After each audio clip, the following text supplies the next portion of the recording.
iniciar la grabación. Buenas tardes, soy el doctor Antón del Hospital de Policía. A mí me toca hablar sobre 4 temas que vamos a ir desarrollándolos poco a poco. Ya el primer tema que vamos a tratar hoy día es sobre malformaciones del desarrollo facial.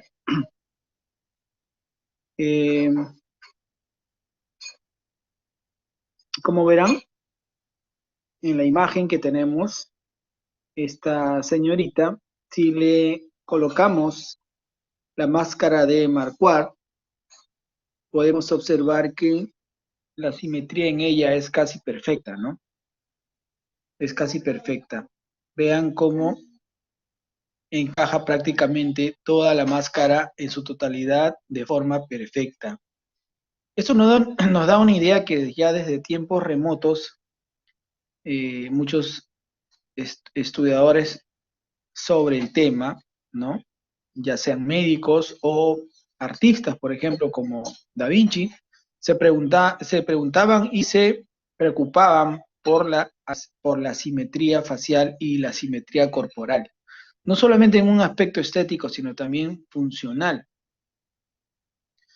Por eso que ahora vamos a hablar de este tema. Miren aquí la embriología, para que vean que más o menos todo el problema de los maxilares, del tema que vamos a hablar ahora, se desarrolla desde el primer arco branquial, ¿ya?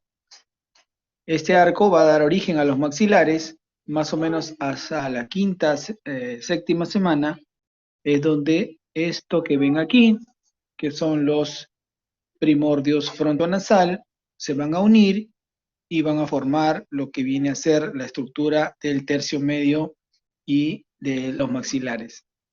Aquí, por ejemplo, en esta imagen vemos esta figura, es la que vimos anteriormente, pero miren cómo ya hacia más o menos la 10ª semana, que es aquí, donde se forma pues todo lo que es la cabeza nasal, ¿no? Y el otro, el maxilar inferior, a la 10ª semana. Vamos a hablar sobre las bases biológicas del crecimiento sagital. Son 2 complejos, ¿ya?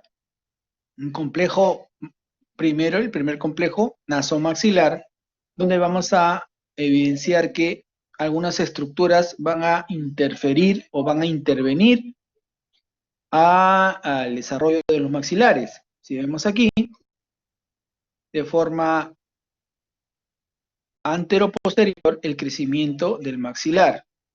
Es de 0 a 1 años. De los 1 al 3 a 4 años, miren cómo intervienen las piezas dentarias. Las piezas dentarias o los primordios dentarios que van creciendo empujan el bar, ya sea en forma anterior y posteriormente a los 11 años, 12 años, en forma vertical. O sea, intervienen en el crecimiento del maxilar superior. No solamente eso, miren que el seno frontal, que en un inicio no había, poco a poco se va formando y también interviene en el crecimiento de este complejo nasomaxilar. Miren aquí, esta es la manera como el complejo nasomaxilar va a crecer, ya sea, como les dije, hacia anteroposterior y hacia vertical. Miren la importancia que tiene el cuerpo del esfenoides. ¿Lo ven aquí? El cuerpo del esfenoides con la silla turca, Este cuerpo del esfenoides va a tener unas células que van a ser las que van a producir el crecimiento de este complejo nasomaxilar. Ya hay un desplazamiento primario del complejo nasomaxilar, que es de este tipo y el desplazamiento secundario, que es ya hacia vertical y hacia anteroposterior. Decíamos que factores que intervienen en este crecimiento, miren esto de aquí. Esta parte del esfenoides, del cuerpo del esfenoides, se llama la sincondrosis, ¿ya? La sincondrosis va a intervenir en el crecimiento del maxilar porque sus células van a crecer en sentido anterior, superior y hacia vertical también. De esa manera interviene es la base del crecimiento del cráneo ¿ya? La sincondrosis del etmoides y también del esfenoides. Y las suturas óseas también intervienen en este crecimiento. Miren cómo también estructuras de la cavidad nasal, la cavidad nasal propiamente dicha, los cornetes, el tabique osteomembranoso también interviene en, en el crecimiento de los maxilares.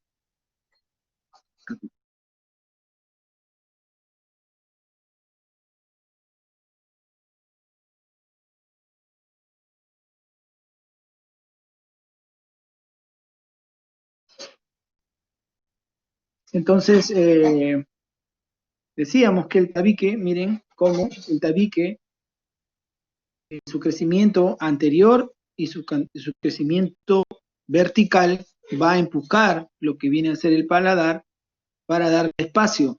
Y al empujarlo, también produce que esto crezca, ¿verdad?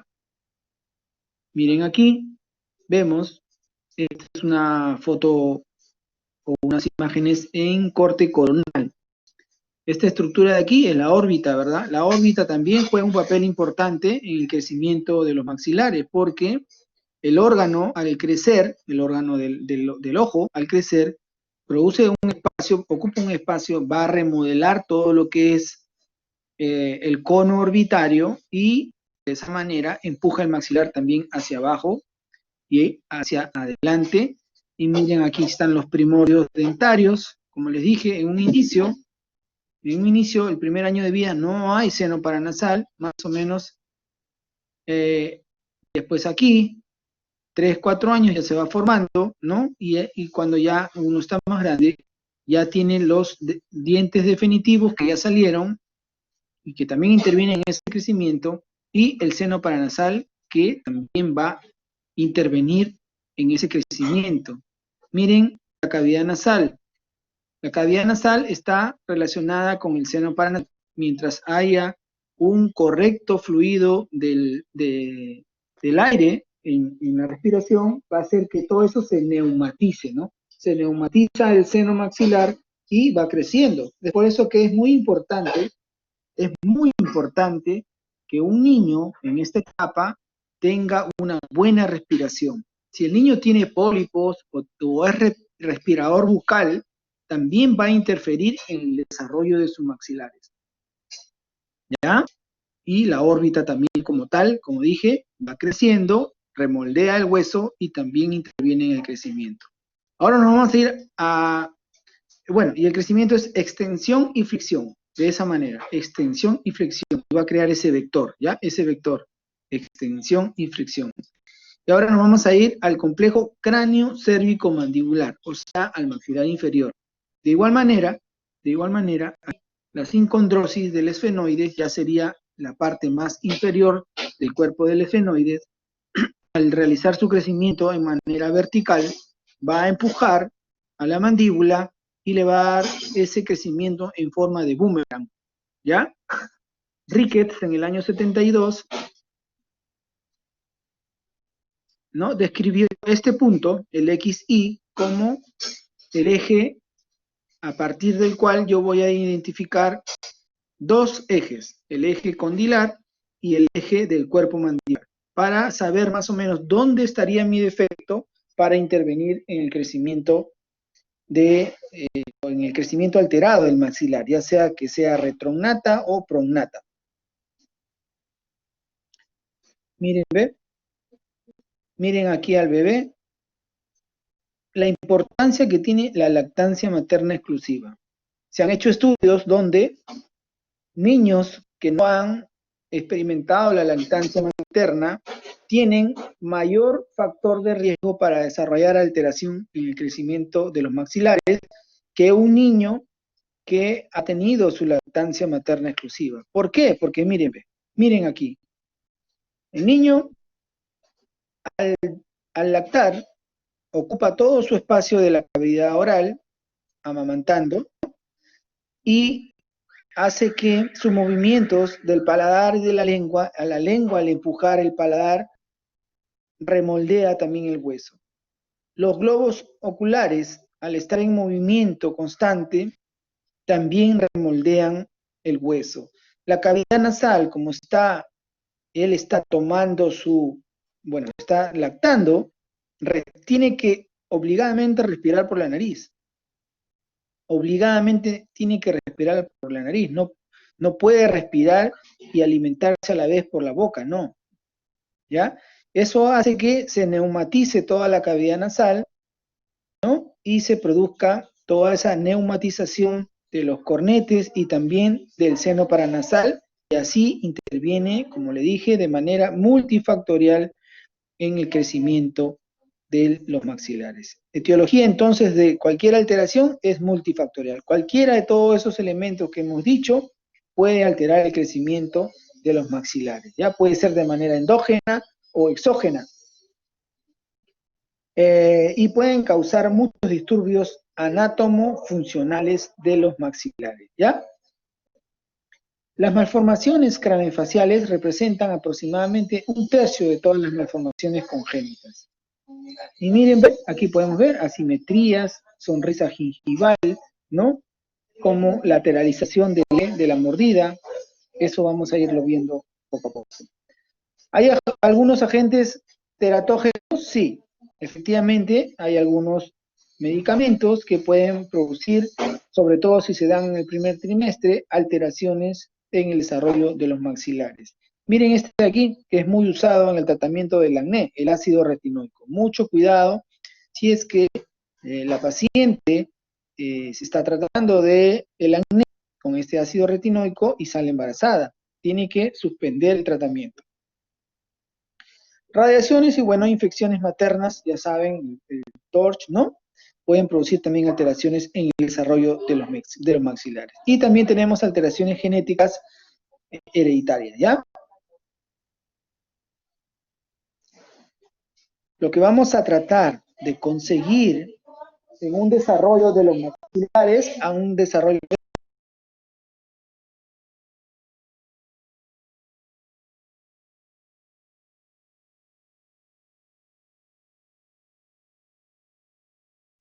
lo que vamos a tratar de conseguir es, como les dije, una buena oclusión, una buena oclusión. Como ven aquí en la imagen, esto debería ser lo indicado. Miren cómo está la imagen, está alterado.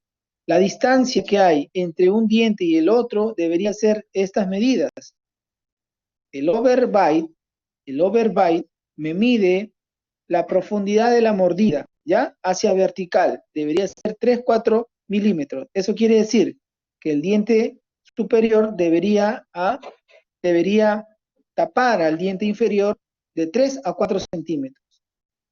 Mientras que el overjet, que es el que está acá, es la distancia entre diente y diente, lo que es aquí. Eso es en horizontal.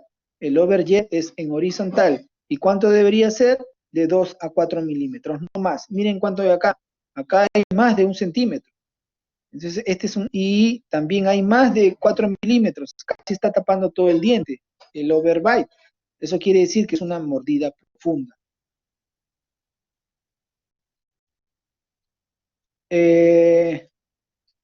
Si vemos aquí la clasificación de Angle, 1, 2 y 3. La clasificación, la clase 1 es prácticamente lo normal, lo que debería ser normal, que el diente superior ocluya al inferior.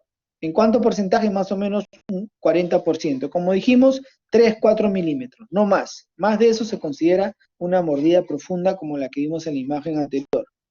¿Puede haber una clase 1, o sea, normalidad, con mala oclusión? Sí, porque los dientes anteriores pueden estar bien, pero los dientes que están a los costados pueden tener apiñamientos y producir un contacto prematuro y alterar la mordida. ¿Qué pasa con la clasificación número 2? Clasificación de ángulo. Es como la figura que vimos. Ahí está, una mordida profunda, un overbite aumentado, tapa todo el diente, y el overjet, que es en horizontal, como dijimos, la distancia está muy aumentada. Puede haber de dos tipos, clase 2 división 1 y clase 2 división 2, que se explican como está descrito en esta diapositiva, ¿ya? Que todo se refiere a esto de aquí, a los dientes, la posición. La posición puede estar hacia vestibular, que es hacia acá, o hacia palatino, que es hacia acá. ¿Ya? Cuando están más angulados es clase 1 y cuando están más hacia palatino es la división 2. ¿Qué pasa con la clase 3? Miren aquí, esto está alterado. Así no debería ser, ¿verdad? Está invertido. Quiere decir que su overbite y su overjet son negativos. Son negativos. Puede ser completa cuando todo el maxilar superior ocluye al superior, el maxilar inferior ocluye al superior, y incompleta cuando hay un contacto prematuro y tiene una mordida abierta, ¿ya? Mordida abierta, cruzada y abierta. ¿Cómo vamos a diagnosticar estos problemas? ¿Cómo vamos a diagnosticar en un niño, sobre todo en etapa de formación, y que vemos que se está alterando? Justamente una radiografía cefalométrica lateral digital nos va a servir para, primero, identificar todas las matrices. El globo ocular, ¿no? El globo ocular, aquí está, la cavidad nasal, vamos a ver la silla turca, aquí la silla turca, ¿no? Y los maxilares, maxilar superior, maxilar inferior y su relación dentaria, ¿no? Si están bien o no. Miren el diente anterior, cómo debería de estar. Y bueno, nos dan un montón de medidas que a la larga nos van a dar una idea de cuál es o dónde se está produciendo el problema. Hay que comparar, como les dije, el maxilar superior con el inferior y ver los complejos nasomaxilar y cráneo cérvico mandibular. Vamos a identificar algunos puntos, la vía aérea también podemos ver, y el patrón de la clase 1 y 2 y 3 de ángulo, ¿ya? Los perfiles también. Todo eso tenemos que ver de acuerdo a esta imagen. Esta es una cefalometría de Ricketts, que es más técnica, ¿no? Que sirve más y lo mandamos a identificar en una cirugía ortognática. Miren aquí, esta nos va a servir la cefalometría de Steiner, que es una más antigua, pero es más simple y sencilla para dar un diagnóstico rápido, ¿ya? Vamos a identificar estos tres puntos. Para el maxilar superior, el punto S, el punto N y el punto A. Y para el maxilar inferior, S, N, B. ¿Ya? Los puntos SNB. Entonces, esos tienen unos ángulos que ya están definidos. El SNA debería ser, ¿cuánto? 82 grados. Miren, SNA, maxilar superior, 82 grados. Como el maxilar superior ocluye al inferior, obviamente el maxilar inferior debería tener un ángulo menor. En este caso, 80 grados. Solo 2 grados de diferencia. Eso debería ser lo ideal.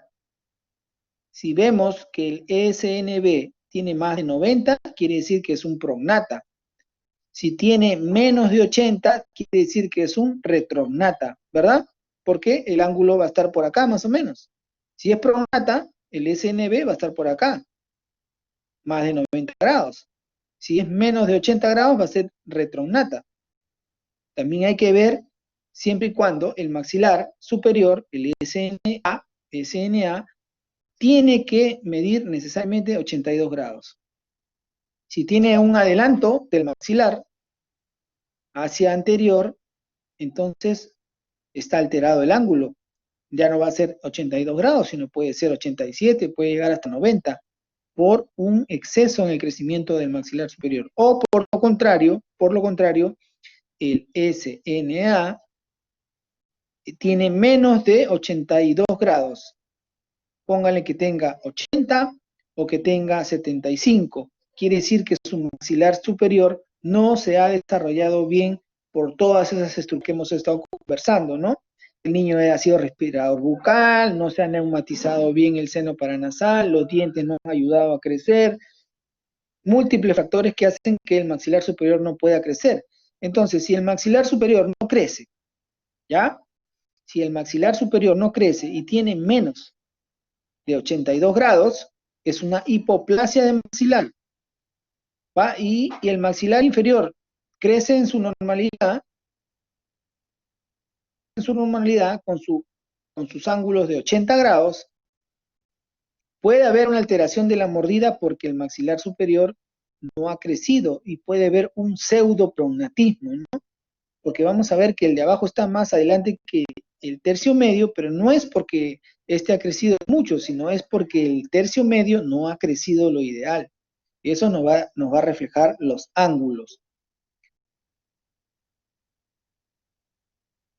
Prognatismo, entonces, ¿qué vamos a encontrar en el prognatismo? Mala oclusión dentaria, obviamente, y ¿qué vamos a ver? El ángulo 3, ¿verdad? Que va a estar invertido, incompetencia labial, mordida abierta anterior, overjet negativo.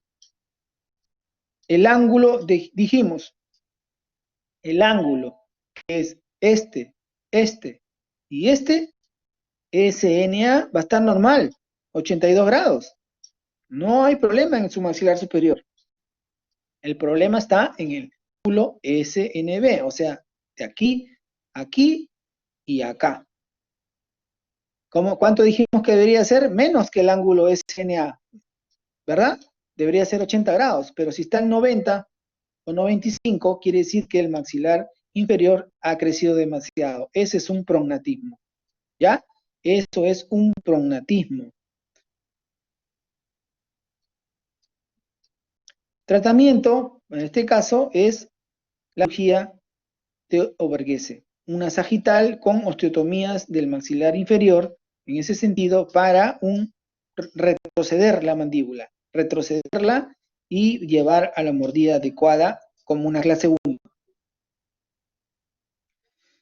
¿Qué pasa con la micrognatia? Es lo contrario. El maxilar inferior no crece lo suficiente como para encajar con el maxilar superior. Es una clase de ángulo 2, dijimos, una mordida profunda, ¿no? Un overbite y un overjet también alterados, la mordida profunda y el overjet que es en horizontal muy amplio, ¿verdad? Puede verse, como les dije, a trastornos congénitos o incluso por traumatismos, como por ejemplo en el síndrome de Romberg. Tratamiento, igual. Puede ser esto de aquí, que es una osteotomía sagital con un avance, se coloca placas de titanio, y lo otro puede ser distractores osteogénicos, como los que tenemos aquí. Este es un distractor que poco a poco se van girando en sentido de las hojas del reloj, y de las agujas del reloj, y va a hacer que el maxilar vaya agarrando o vaya creciendo hacia anterior. ¿Qué pasa con la microgenia? Miren en la microgenia. La microgenia puede aparentarnos una micrognatia, ¿verdad? Pero si le tomamos los ángulos que hemos estado conversando y no están alterados, o sea, un SNA 82 grados y un SNB 80 grados, pero así con todo se le ve al paciente que tiene una alteración, disconfort en el perfil. O sea, él nota que su mentón no es el adecuado. Ese es por una falta de angulación en el pogonium. Y se hace esta técnica, osteotomía y avance del mentón para darle una correcta angulación. Si no es posible la osteotomía, también se pueden colocar implantes de silicona.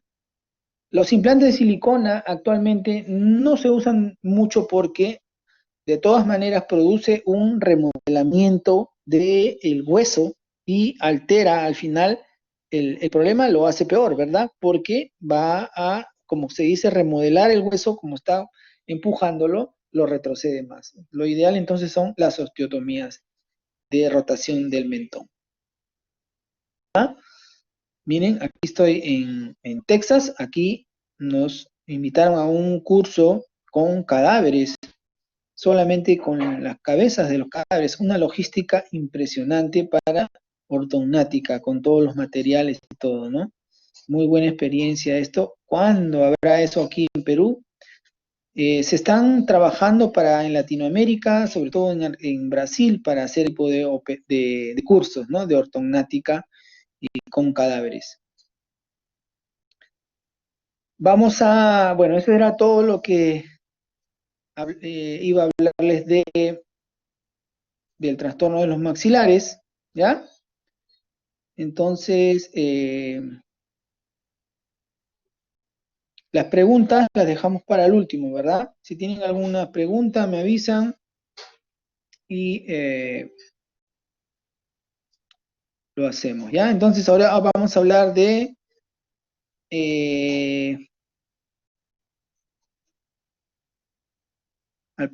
vamos a ver qué cosa de traumatismo, otro archivo. Vamos a hablar de ahora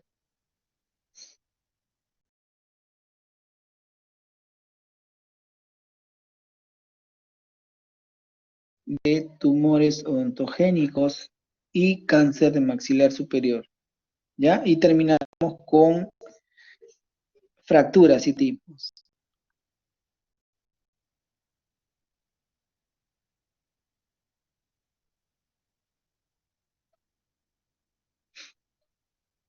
Estoy haciendo la clase desde mi celular porque aún no tengo internet en la casa y encima mi laptop se está configurando. Así que un poquito de paciencia, por favor.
Ok, ya estamos ya cargado. Entonces, ahora vamos a hablar sobre quistes y tumores odontogénicos y también vamos a hablar sobre el cáncer de maxilar superior, en este caso específicamente de cavidad nasal y senos paranasales. ¿Ya? En la currícula nos habla de que tenemos que hablar de algunos, nos indican que tenemos que hablar de algunos quistes y tumores odontogénicos específicamente porque si abrimos la clasificación del 2017 de la OMS, ¿ya? Vamos a ver de que existen un sinnúmero de tumores y quistes de origen odontogénico. La verdad que es impresionante ver cuántos quistes y tumores se pueden originar de la odontogénesis, ¿ya? Vamos a ir evaluándolos, pero son todos los que están aquí marcados en las diapositivas los que tenemos que ir desarrollándoles. Bueno, no es lo mismo un quiste que un tumor, ¿verdad? Generalmente los quistes son lesiones que tienen una cavidad, y que eh, eh, están revestidas por un epitelio, como vamos a ir hablando uno por uno de ellos, ¿ya? Generalmente los quistes y tumores odontogénicos son muy raros, no son muy frecuentes, pero lo malo es que algunos de ellos tienen comportamiento muy agresivo y mutilante. Y como van a ver en el transcurso de la exposición, siempre derivan de células epiteliales mesenquimales o ectomesenquimales, que son los que se desarrollan en la odontogénesis. ¿Ya? Miren aquí, esta imagen nos va a mostrar la embriología. La embriología, miren, de acuerdo a cuántas células podríamos encontrar en esta ontogénesis o odontogénesis, algo que está más hacia la zona apical del diente, está el esmalte dental y aquí vemos los ameloblastos que van a dar origen al ameloblastoma. Si vamos hacia la base, vamos a encontrar, por ejemplo, miren, aquí en esta parte de aquí, el cemento que nos va a dar como resultado de un quiste o un tumor de esa zona, el cementoma o el cementoblastoma. Folículo, el quiste folicular, va a origen más de esta parte lateral, ¿no? Que vemos aquí. el quiste o folículo dentario que produce el quiste folicular. Ya poco a poco vamos a ir hablando de ellos, desarrollando para que vean más o menos que de acuerdo a las células que están comprometidas va a desarrollar quistes o tumores odontogénicos. Decíamos que los quistes son pues cavidades que contienen líquido o puede ser semilíquido y sólido y gaseoso, ¿no? Revestidas de un epitelio siempre, ¿ya? El primer que vamos a separarlo en dos grupos, hay quistes del desarrollo y quistes inflamatorios, ¿ya? El primer grupo, quistes del desarrollo, vamos a hablar del quiste dentígero o folicular. Ojo, dentígero o folicular. En la currícula lo ponen como si fueran dos separados, pero es el mismo. Son sinónimos, ¿ya? Se presentan en el maxilar o mandíbula con mayor frecuencia. Con mayor frecuencia es una cavidad, vuelvo a repetir, ósea revestida por un epitelio, ¿ya? Puede ser líquido y miren lo que dice acá, algo importante. Está relacionado a la corona de un diente no erupcionado. Como ven aquí en la figura, incluye la corona del diente. El quiste incluye la corona del diente. La incidencia se presenta en el segundo o tercera década de la vida, afectando mayormente a los hombres. Y vuelvo a repetir, el sitio de predilección es la mandíbula, asociado a los terceros molares que son muchas veces lo que nos hace padecer, ¿no? A muchos de nosotros y tenemos que incluso sacarlos porque están impactados, están en mala proyección o incluso pueden estar dentro del maxilar y ocasionar este tipo de quistes, ¿ya? Miren la característica, vuelvo a repetir, este quiste involucra la corona, como lo ven aquí, puede ser en forma total o puede ser en forma lateral, ¿ya? Miren aquí, lateral, pero está, está incluyendo la corona del diente. La corona es esta parte del diente, esta parte, la parte que hace contacto con diente, esa es la corona. Si el quiste, vuelvo a repetir, incluye la corona, quiere decir que es eh, eh, un quiste, como dijimos, miren aquí, acuérdense, dentígero o folicular. Dentígero o folicular, ¿ya? Ahora vamos a ver el otro. El tratamiento, bueno, es quirúrgico, resección, y hablan mucho de la marsupialización. ¿En qué consiste eso?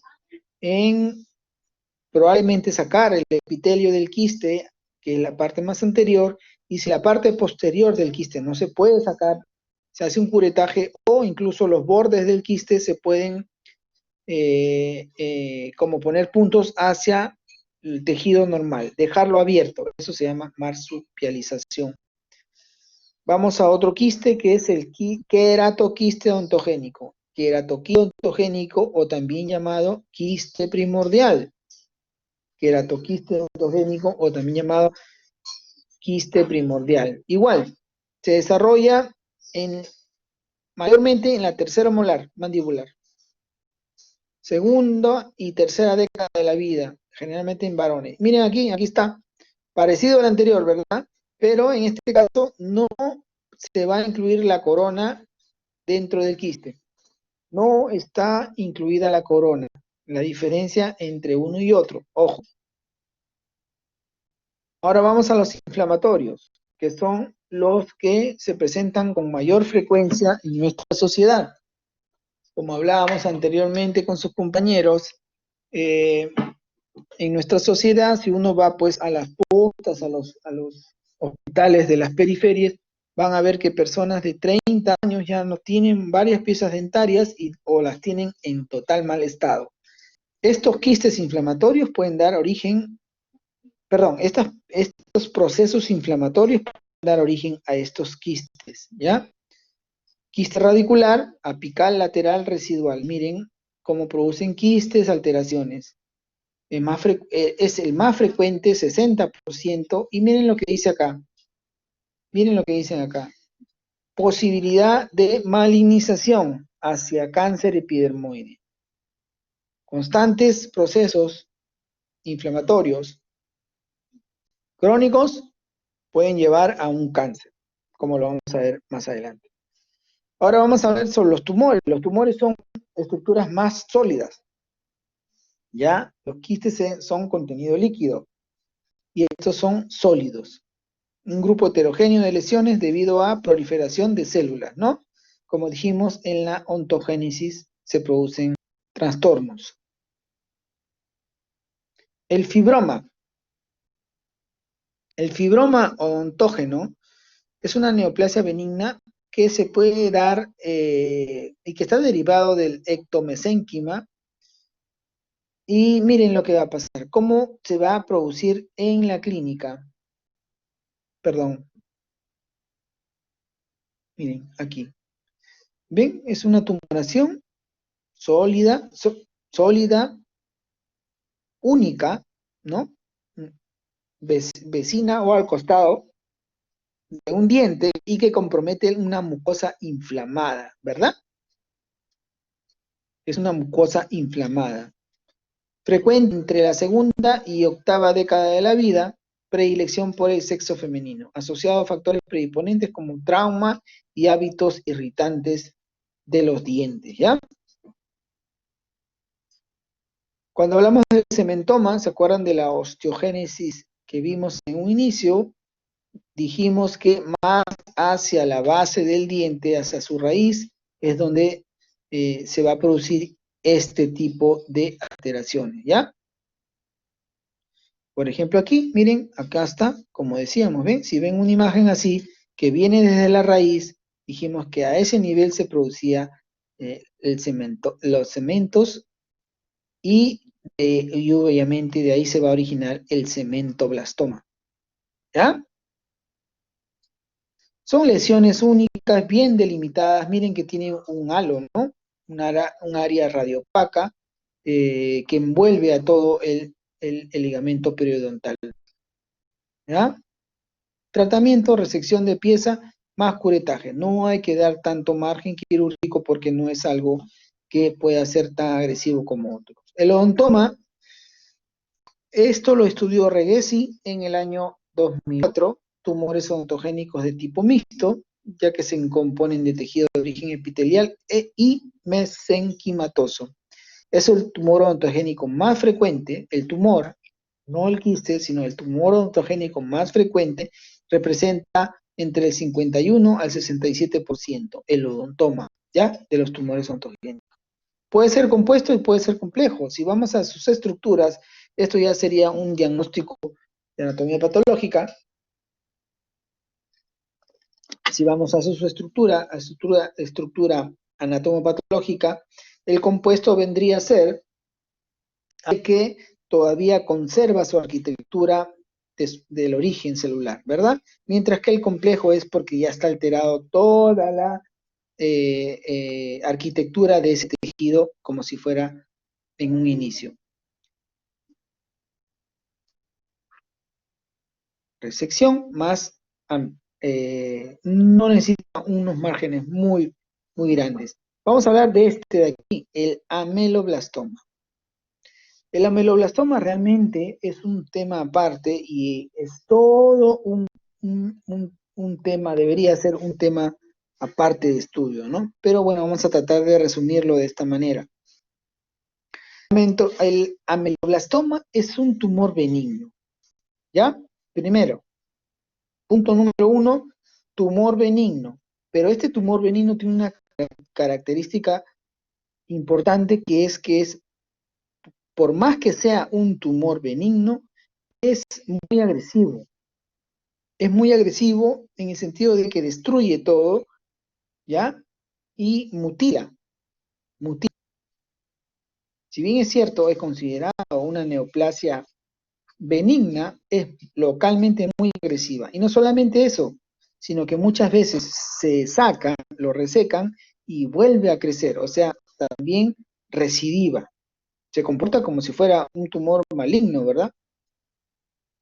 Bueno, ahí está el origen, como les digo, se repite lo mismo para todos los dientes, para todos los quistes y tumores odontogénicos, se presenta entre la cuarta y quinta década de vida, no hay predilección por la raza o el sexo, no es exclusivo de la raza humana, también lo pueden presentar los canes, y miren aquí, benigno, pero con comportamiento localmente agresivo, como decía. La predilección por el sitio de ubicación es definitivamente la mandíbula. El 80% se presenta en la mandíbula. Un 20% también dice que se puede presentar en el maxilar superior. Ojo, si se presenta en el maxilar superior, es de mal pronóstico.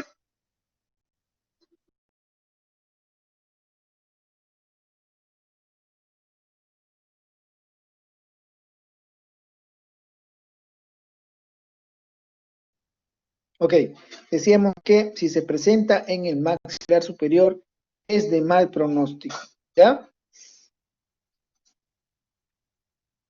Puede tener aumento de volumen hacia vestibular o hacia lingual. Y incluso puede romper la pared ósea, ¿ya? Puede romper la pared ósea. Y puede ulcerar hacia las partes blandas, como veremos en el periférico, presenta esta característica. Alta recidiva, ya que infiltra el hueso trabecular. Esa es otra propiedad que tiene, que puede infiltrar el hueso trabecular, y eso significa que tiene alto porcentaje de recidiva, ¿ya? Miren, los tipos,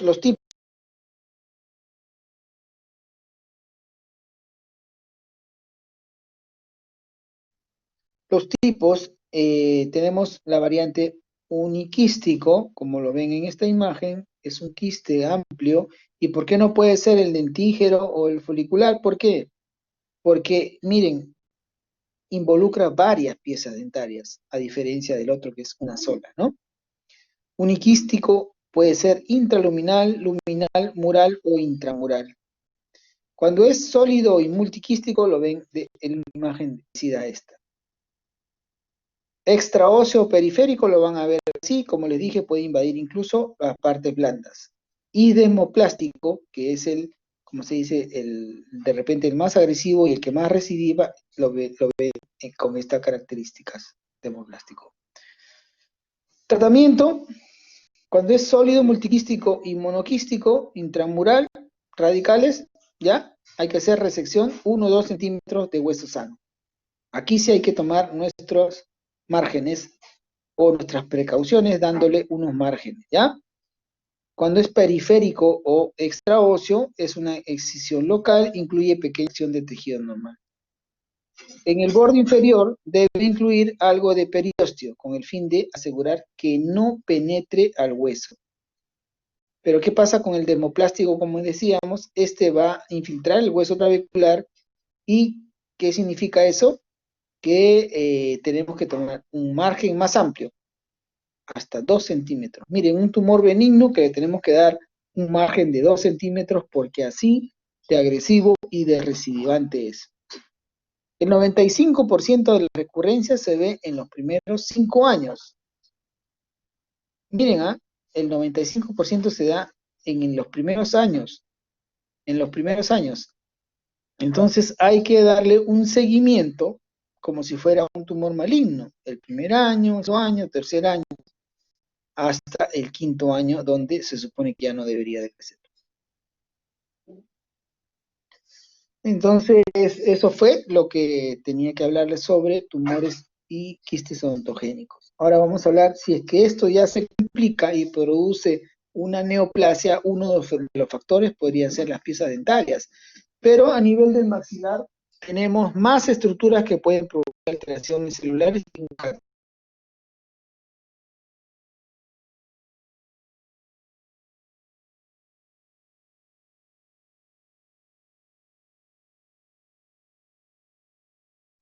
Entonces, miren aquí,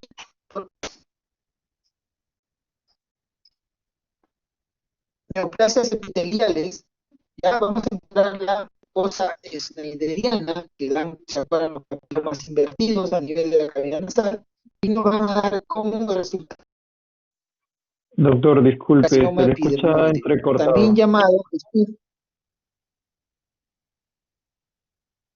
Aló, ¿me escuchan bien? Al inicio ahora sí, doctor, pero hace rato se le ¿Me escuchan bien escuchó ahora? entrecortado. Ok, ok. Entonces decía que en el maxilar superior, en este caso, tumores de cavidad nasal y senos paranasales, vamos a encontrar diferentes estructuras que pueden dar origen a carcinomas. Si hablamos del epitelio normal, que es el epitelio schneideriano, que están también involucrados en papilomas invertidos, vamos a tener como resultado el carcinoma epidermoide, también llamado espinocelular o escamoso. ¿Ya? Son sinónimos, ojo, son sinónimos. Espinocelular o escamoso, ¿ya? ¿Qué pasa si encontramos origen glándulas salivales? En ese caso nos van a dar el carcinoma mucoepidermoide. Glándulas salivales nos da carcinoma mucoepidermoide. Y en segundo lugar, podríamos tener el carcinoma adenoide quístico. ¿Qué pasa si es un tejido neuroendocrino? Tenemos el neuroblastoma. El neuroblastoma. Perdón, cuando es la mucosa olfatoria, ¿no? El neuroblastoma olfatorio.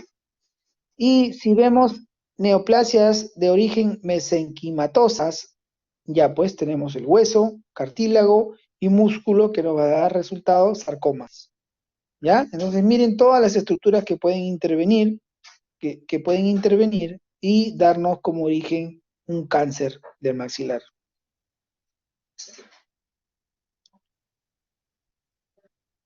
¿Cuál es el más frecuente? Decíamos carcinoma epidermoide, ¿no? El carcinoma epidermoide es el más frecuente, ¿ya? El carcinoma epidermoide. Cuando hablamos de glándulas salivales mayores, el más frecuente es el mucoepidermoide. Pero generalmente en cabeza y cuello, la mayoría de cánceres de cabeza y cuello son carcinoma epidermoide. Este es un estudio realizado por el Dr. Shah en el Hospital del Memorial Sloan. ¿Ya? ¿Y cuál es el sitio más frecuente donde se va a presentar este carcinoma? Bueno, aquí ven, igual, un estudio realizado en el Memorial en el 2012 identifica que la parte más frecuente es la cavidad nasal. La cavidad nasal es la más frecuente, seguida por el seno paranasal, ¿ya? Y después el etmoides y el esfenoides. Pero la más frecuente de ubicación de este cáncer es la cavidad nasal. Etiología. Bueno, siempre tabaco y alcohol va a estar relacionada a producción de cáncer, ¿verdad? Pero puede ser, como dijimos, puede haber la preexistencia de un papiloma invertido, sobre todo en la mucosa schneideriana. Y un 10% se dice que está asociado a un carcinoma in situ. Químicos que pueden producir alteración del epitelio y dar origen a un cáncer, por ejemplo, el níquel, ¿no? Productos que que son utilizados en la producción de acero inoxidable, ¿no? El gas mostaza, que fue utilizado en la Primera Guerra Mundial, que también está asociado a cánceres de maxilar o de senos paranasales. Químicos en el proceso del cuero, polvo de la madera también está asociado al desarrollo de cáncer del maxilar superior. ¿Ya? Ahí van viendo algunas bibliografías de donde se saca esta información. Ustedes pueden corroborarla cuando gusten. La clínica. Este es algo importante. ¿Cuándo va a llegar el paciente a tu consulta? Por eso, ustedes que van a hacer la primera línea de ataque, como se dice, ustedes van a filtro, por favor. Nunca subestimar una obstrucción nasal, ¿ya? Nunca subestimar porque puede ser una alergia, pueden ser hipertrofia de cornetes, puede ser pólipos, puede ser papiloma invertido, ¿no? Pero nunca descartar y no olvidarse de esta parte de aquí. Mírenme, ¿qué dice aquí? Distribución del estadio en el tiempo, distribución del estadio en el tiempo que se diagnostica. O sea, cuando llega el paciente, generalmente, miren en qué estadio llega. En estadio 3. O sea, un T3. quiere decir que su estadio es un estadio avanzado, ¿verdad? Un estadio avanzado. ¿Por qué? Porque generalmente, como les digo, cuando es en un inicio, bueno, viene por obstrucción, a veces por una epistaxis, que le dicen que es por la nariz, ¿no? Y confiamos y dejamos pasar este tipo de alteraciones. Por eso dice ahí que es asintomático en los primeros estadios, más o menos demora en crecer unos 6 meses. Procesos infecciosos pueden enmascarar, ¿verdad? Porque puedes decir que tiene una sinusitis, una rinitis, qué sé yo, inflamatoria, y le das tratamiento y te confías. Uno de los signos principales, acuérdense, pues, obstrucción nasal y epistaxis. Cuando hay epistaxis, algo está pasando. Hay que evaluar bien. Y si no se puede uno, lo derivan al otorrino, ¿ya? Dolor dental, aumento de volumen. Si hay dolor dental, ya puede ser de origen dentario también, como hablamos anteriormente. Ver que tenga una movilidad patológica de alguna pieza dentaria significa también que puede ya tener un cáncer de maxilar. Y como decíamos, llegan pues en una etapa avanzada y esto significa mal pronóstico, ¿verdad? A mayor T o mayor estadio, mal pronóstico. Cuando ya el paciente viene con proptosis, con diplopía o trismus, que es la limitación para la apertura bucal, es porque ya están comprometidos los músculos masticatorios, sobre todo los pterigoideos. El espacio pterigoideo está comprometido por el tumor y de esa manera también es de mal pronóstico, ¿ya? Obviamente proptosis es porque ya ocupó casi todo el seno maxilar y se está yendo hacia la órbita, ¿ya?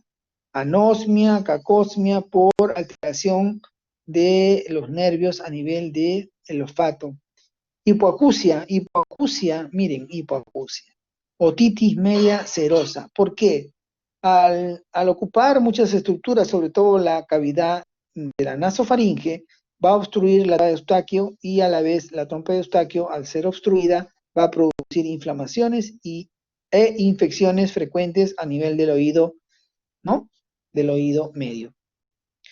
Y otra característica importante de este tipo de pacientes, como les decía, que ya llega en una fase avanzada de la enfermedad, generalmente pueden debutar con un nódulo en el cuello, ¿ya? Una metástasis ganglionar puede llegar de esa manera, usted la palpa y dice, ¿y de dónde viene esta metástasis?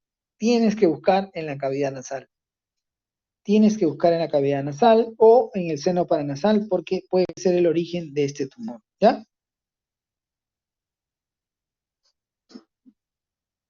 El diagnóstico, siempre una historia clínica buena, ¿ya? Una buena anamnesis, un examen físico, de lo posible, si se puede realizar una endoscopia nasal, y si vemos algún tejido sospechoso, realizamos una biopsia. La biopsia puede ser de tejido o incluso puede ser simplemente una BAF, biopsia aspiración con aguja. Pero si es incisional, sería mejor porque tengo tejido. Le hago la tomografía y va a ver la clasificación o la línea de Ogren. La línea de Ogren, como lo ven aquí, va a dividir la infraestructura de la supraestructura, ¿ya? ¿Desde dónde se realiza? Desde el canto interno hasta el ángulo mandibular. Todo lo que está por delante va a ser infraestructura y tumores del complejo, si se puede decir, de la parte antero-inferior. En cambio, por encima de esta línea de Ogren, el tumor está más hacia la base de cráneo, ¿verdad? Sería póstero superior o supraestructura. Entonces, por lógica, ¿cuál es el de peor pronóstico? El que está más cerca a la base de cráneo, ¿verdad? Los pósteros superiores. Esto es la línea de Ogren. Y bueno, otros estudios que nos van a servir: la resonancia magnética para ver compromiso de partes blandas, la ecografía para identificar si tiene ganglios patológicos en cuello, y la angiografía para descartar que el carcinoma epidermoide es muy invasivo y puede dañar también vasos, o sea, infiltrar los vasos como el primero que va a infiltrar va a ser yugular interna, la yugular interna. Y el PET-CT para, por ejemplo, tumores escondidos. Puede ser que le hacemos todos los estudios habidos y por haber y no encontramos dónde está el primario, o si es que ya se operó y estamos haciendo un seguimiento y sus marcadores tumorales vuelven a subir, no encontramos dónde ha habido o dónde ha quedado tumor o dónde está persistiendo el tumor, y entonces para eso le pido un PET scan. Y va a marcar así, de manera focal. Tratamiento. El tratamiento son las maxilectomías. Maxilectomía, hay varios tipos, ¿no? Aquí, por ejemplo, yo puedo hacer una supraestructura, aquí puedo hacer una infraestructura, de acuerdo a lo que me mande el paciente, voy a hacer mi planeamiento, ¿ya?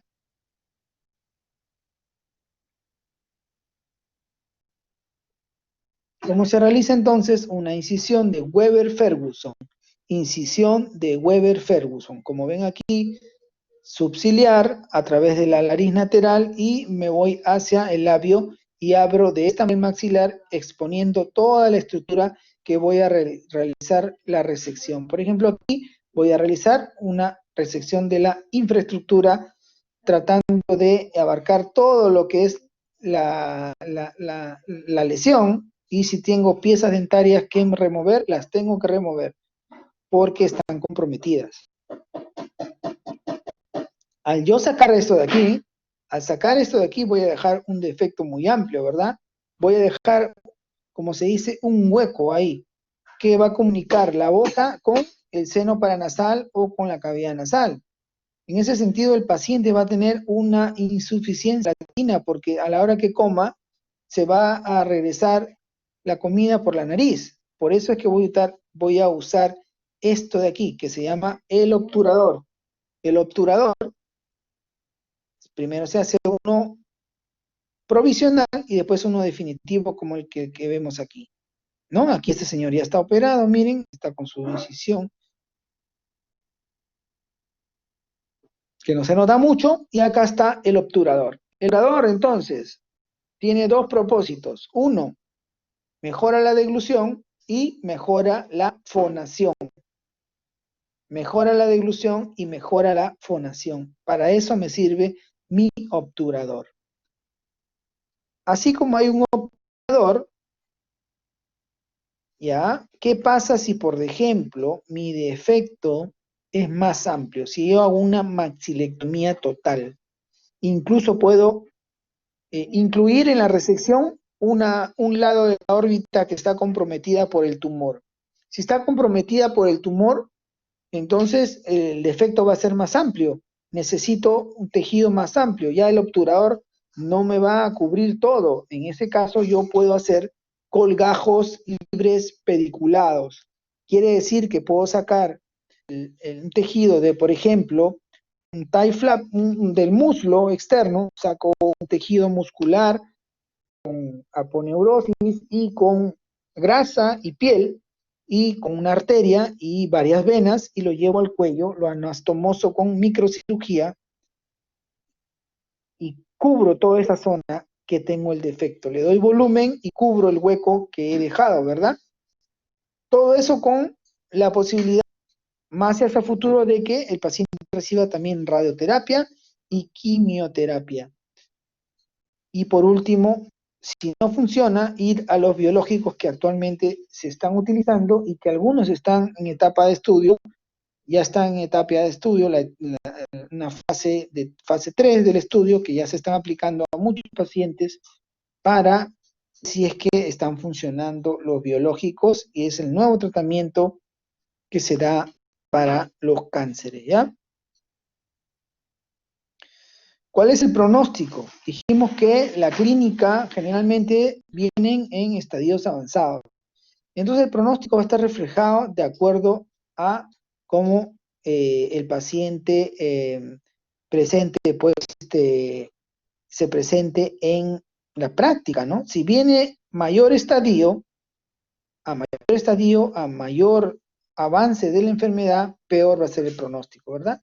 Igual, miren este estudio que se hizo en el Memorial también, donde se evidenció que el fracaso de estos pacientes se da por crecimiento nuevamente del tumor, ya sea en forma local, donde estaba antes el tumor, o en forma regional, si es que se va alguno de sus ganglios comprometidos.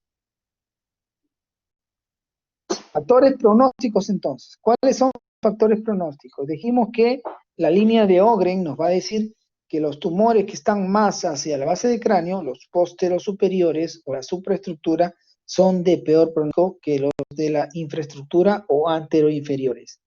¿Ya? Si ha invadido estructuras como la órbita, la base del cráneo, el espacio pterigoideo, la fosa infratemporal, son tumores mucho más agresivos. Aquí en imagen vemos un tumor recidivante, miren, recidivante, ya resecado, y miren, está volviendo a crecer, ¿no? Por eso dice acá, otro factor pronóstico malo es recidiva locorregional en el primer año posoperado. Si esto ocurre, mal pronóstico. Pasaría ya a tratamiento coadyuvantes. Aquí estoy yo con el doctor Shah, esta es mi rotación que hice en el año 2014, cuando era R3, y yo recomiendo que lean su libro, es muy didáctico, muy bueno, y siempre está en constante actualización. ¿Ok? Eso es todo lo que respecta a carcinoma de maxilar superior, y ahora vamos a seguir con la siguiente clase, que es fracturas y traumatismos. Un ratito.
Se ve en la imagen, ¿verdad?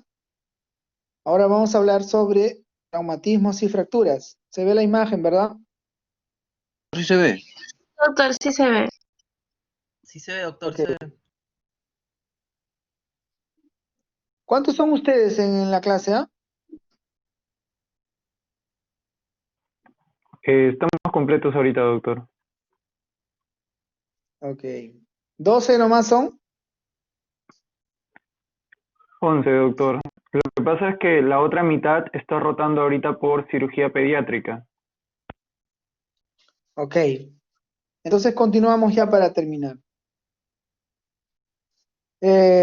Bueno, traumatismos y fracturas macizo-faciales, ¿ya? Este es un tema que dominamos mucho en nuestro hospital, ya que tenemos, como ustedes sabrán, nosotros tratamos a los policías y que que están en continuo, se supone que ellos están expuestos a traumatismos, tanto por accidente de tránsito, los patrulleros, accidente de tránsito de las motos, de los motorizados, y las agresiones de la población cuando hay conflictos sociales, ¿verdad? Aquí entonces quiero que estén atentos, les voy a explicar esta parte de aquí, voy a preguntar, ojo, vamos a hablar sobre los pilares del maxilar superior, ¿ya? Los pilares. Si vamos al tercio superior, que es el hueso frontal, hueso malar, ahí está con diferentes colores, y el hueso maxilar que está aquí. ¿Ok? Ven las flechitas que están aquí, van a indicar los vectores, que en este caso le vamos a llamar columnas arbotantes, ¿ya? O pilares, que son nuestro objetivo a restaurar cuando ocurra la fractura.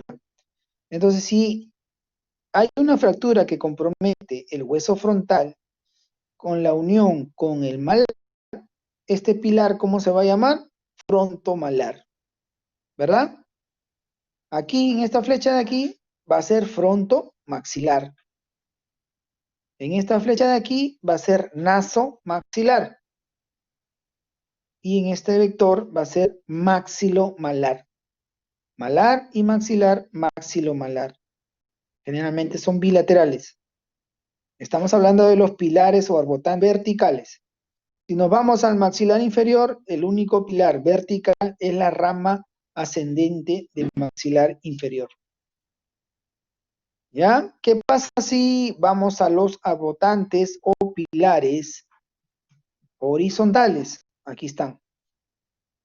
Borde orbitario superior, reborde orbitario inferior y arco cigomático. Arco cigomático. ¿Ya? Y si vamos al maxilar inferior, tenemos la rama horizontal o cuerpo de la mandíbula, que va a ser el otro arbotante o pilar horizontal del maxilar superior. ¿Está claro lo que he dicho? ¿Ah? Está claro lo que he dicho. Entonces vamos a ver. Bueno, las causas en nuestra sociedad sigue siendo los accidentes de tránsito como primer factor de riesgo. ¿Ya? Después tenemos violencia social. Aquí, por ejemplo, aquí está el policía que les digo, ¿ven? Así lo tratan al pobre. Le dan duro. A veces lo matan y hay veces algunos sobreviven, pero quedan con unas fracturas impresionantes que vamos a ir viendo. Definición, solución de continuidad, ¿verdad? Solución de continuidad, donde en el macizo facial. Así de simple. La clasificación va a ser de acuerdo al hueso comprometido. Entonces vamos aquí. Vamos, si vemos esta imagen, a ver, ¿qué pilar es este de aquí? Frontomalar, doctor. Jimmy, frontomalar. Frontomalar, doctor. Frontomalar, bilateral, ¿verdad? Comprometido. Así es, doctor. A ver, este de aquí, este de aquí. Ese sería el nasomaxilar, doctor. No, dijimos que nasomaxilar es este. Frontomaxilar, Nasomaxilar es este. frontomaxilar. Frontonasal. Frontomaxilar, Fr- muy bien. Frontomaxilar bilateral. Frontomaxilar. Frontomaxilar bilateral, ¿ya? Y el nasomaxilar bilateral también está comprometido, también está roto. ¿Este de aquí cuál es? A ver, maxilomalar. El de abajo. Maxilomalar. Ya, ese sería el maxilomalar. Maxilomalar, bilateral, comprometido. ¿Ven? Esos son los pilares verticales que en este caso están comprometidos. Y el horizontal, aquí y aquí. El orbitario inferior, Re- doctor.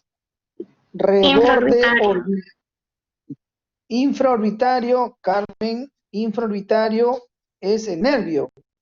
El pilar sería reborde orbitario inferior, ¿ya? Reborde orbitario inferior, el reborde orbitario inferior de aquí están comprometidos también en esta fractura. Otro pilar horizontal sería aquí. ¿Ven que está deprimido el arco cigomático? También sería otro pilar comprometido en este señor. ¿Ya?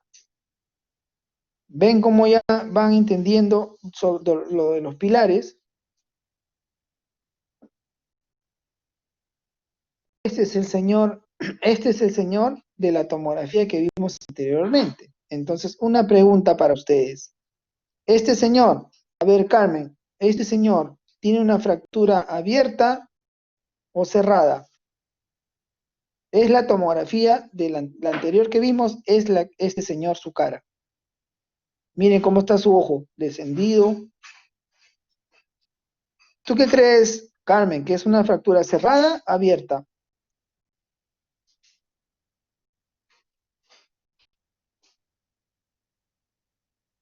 Carmen se está reconectando. A ver, otro, ¿quién me puede decir? Doctor, es una fractura abierta, solo que ahí parece que está suturada. Muy bien. El hecho de que está suturado no quiere decir que sea cerrada, ¿verdad?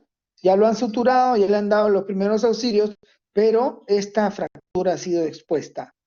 Es una fractura abierta. Como vimos la tomografía, es una fractura simple o con minuta, ¿verdad?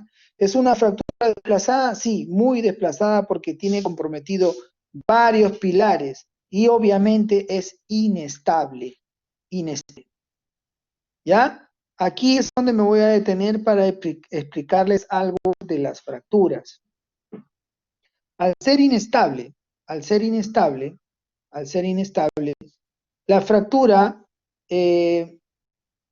va a requerir de probablemente de una reducción alta, un tratamiento abierto de la fractura y voy a tener que utilizar placas que sostengan toda la fuerza de los músculos de la cara.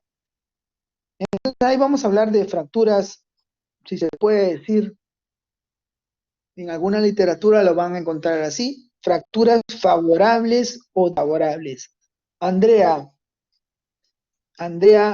Vignale Ángeles. Andrea, ¿tú qué entiendes por una fractura favorable?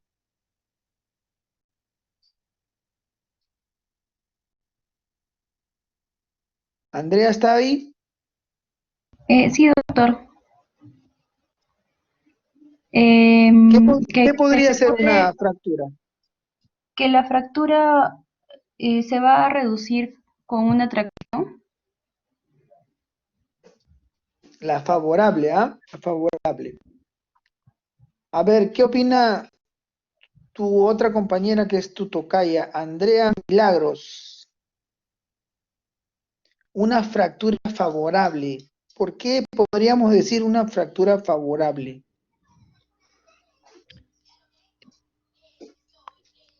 Que va a consolidar bien al momento de la recuperación. Ya, estás tibia, tibia, Andrea. Sí, va a consolidar bien, pero ¿por qué va a consolidar bien? ¿Por qué crees? A ver, ¿quién puede ayudarla? Daniela, Daniela Vinelli.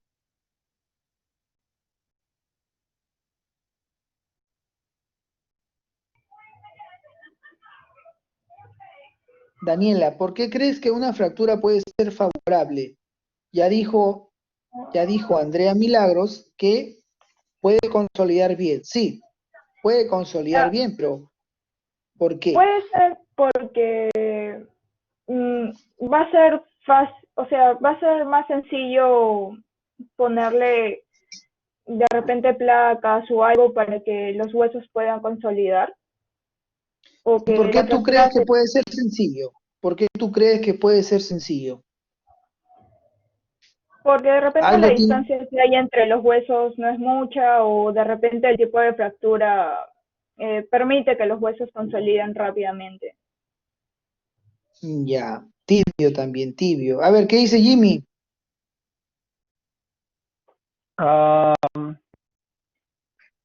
yo creo que más va por el lado de que si la fractura, uno, que va a consolidar bien, y dos, que si va a tener algún compromiso dentro de las estructuras dentro del cráneo.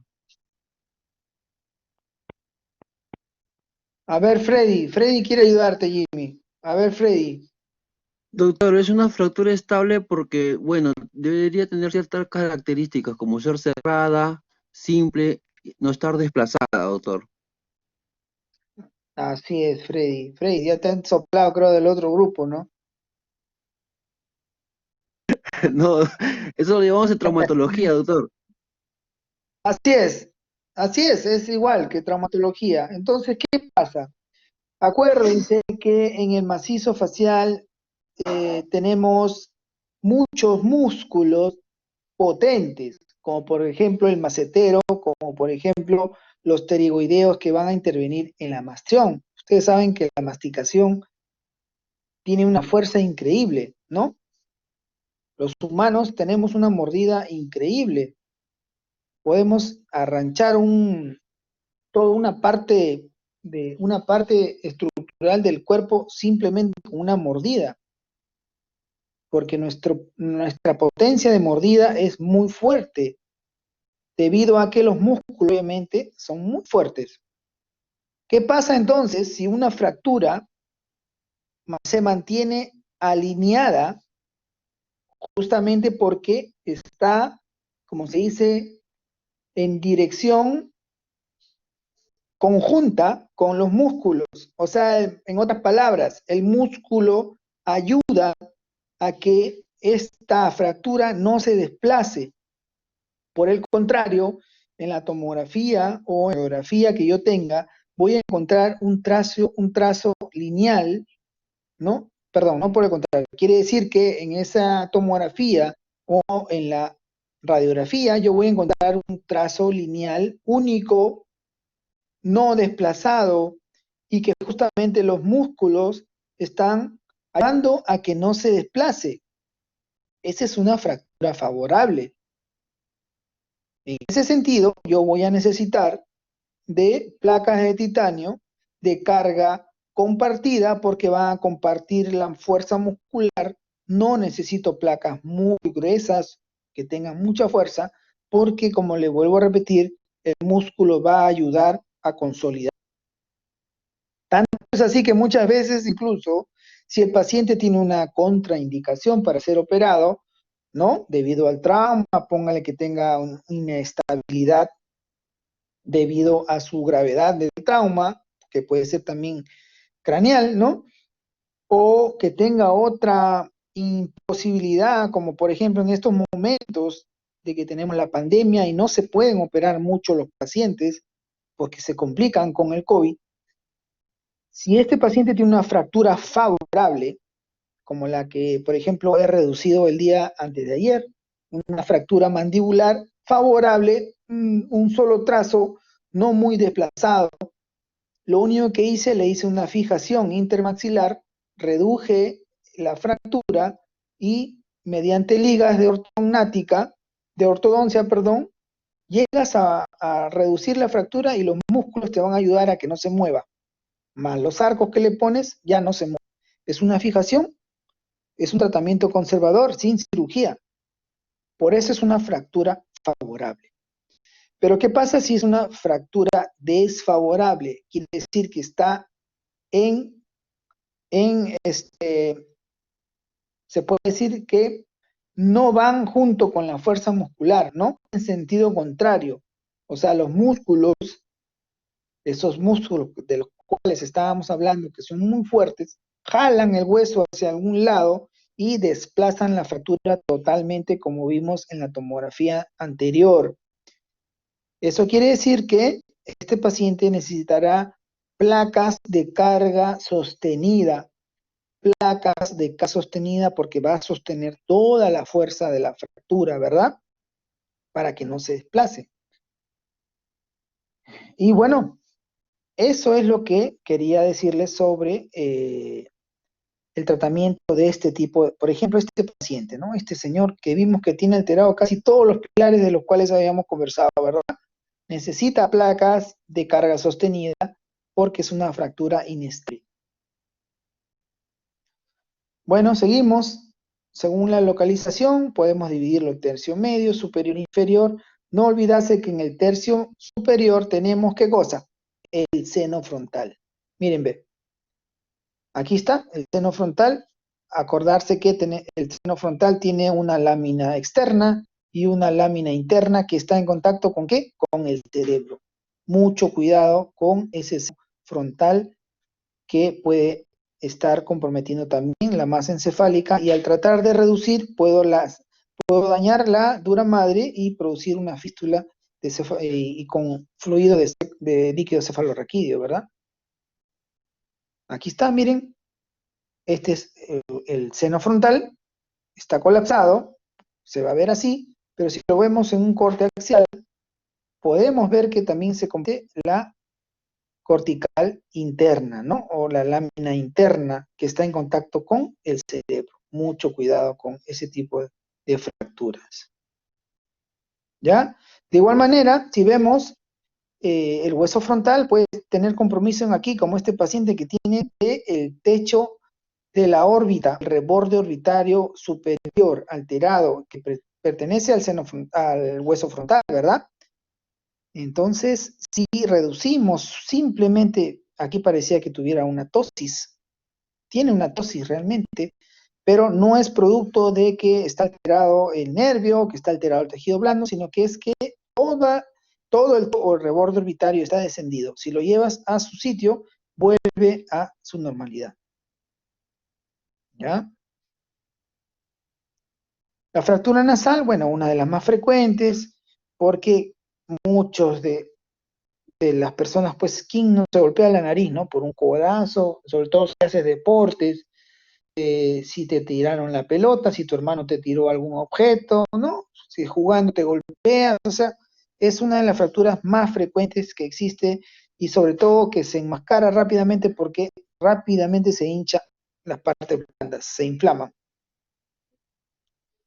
La órbita es un complejo un poco complicado. La órbita en sí no es un solo hueso, ¿verdad? No es un solo hueso la órbita. Miren aquí esta imagen, miren esta imagen, miren esta imagen. El Señor se le dice, Señor, mire hacia arriba. ¿Y qué pasa? Este ojo se va hacia arriba y este se queda atrapado. Eso quiere decir que está atrapado las partes blandas, los músculos, la grasa preorbitaria hace que se atrape en la fractura y se quede el ojito dañado en una posición. ¿Esto qué le va a producir al señor? Diplopía. Entonces, si vemos la órbita no es un solo hueso, sino que es un conjunto de huesos, ¿verdad? Tiene la pared externa, la pared medial, ¿no? Como vemos aquí. Vamos a colocar, incluso, perdón, este señor, vuelvo a repetir, como está atrapado en la parte inferior, no solamente está comprometido el pilar horizontal, que es el reborde orbitario inferior, sino también está comprometido el piso de la órbita. El piso de la órbita que va a hacer que se atrape el tejido blando. Entonces, para ese piso de la órbita necesito este tipo de mallas, como las de acá, que van a ser preformadas y se van a colocar de esta manera en el piso de la órbita para sostener todo está caído. ¿Ya? Estos son los abordajes que hacemos, subciliar, transconjuntival. De esa manera podemos mejorar todo lo que es el piso de la órbita. ¿Ya? Entonces, miren la órbita. Este pilar frontomalar, este pilar frontomaxilar, pared lateral, pared medial, ¿verdad? Este pilar, reborde orbitario inferior, este pilar, reborde orbitario superior. Y internamente tenemos el piso de la órbita. ¿Ya? Difíciles de manejar este tipo de fracturas. Aquí está el señor que vimos en un inicio. Hay que lograr una adecuada simetría, ¿verdad?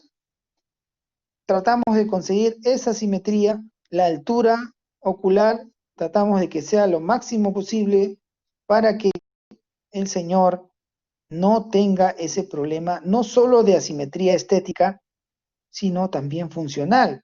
Otra cosa es, necesitamos que mueva los globos oculares, que los mueva adecuadamente, porque si vemos que sigue atrapado va a tener ¿qué? Diplopía. Y si tiene diplopía que está comprometido, el piso de la órbita. ¿Verdad? el piso de la órbita y está atrapado el tejido blando ahí y hay que sacarlo. Eso es lo que conseguimos, ¿ya?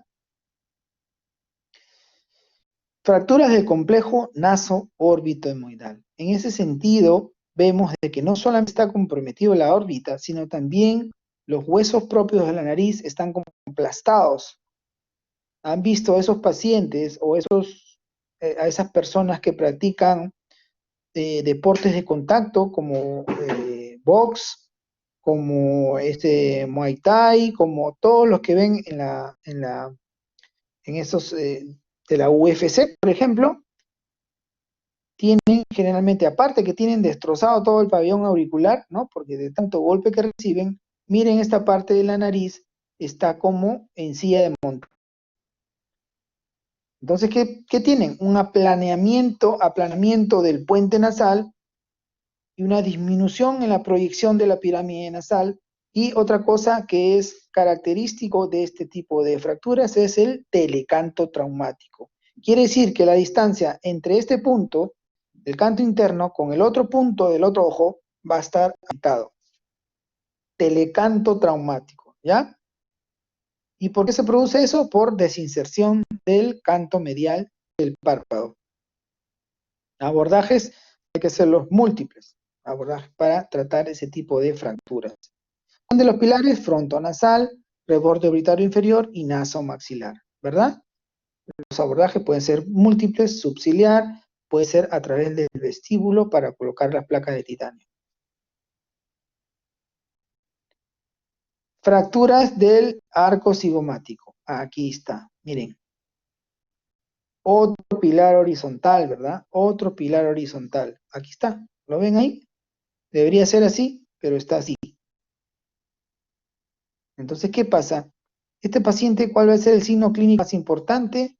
Este de aquí, trismus. ¿Qué cosa es trismus? La limitación para la apertura bucal. A ver, Víctor Ojeda, Víctor, dime, ¿cuánto es la apertura bucal de una persona común y corriente? Un promedio, obviamente. ¿Cuánto crees tú que es, Víctor?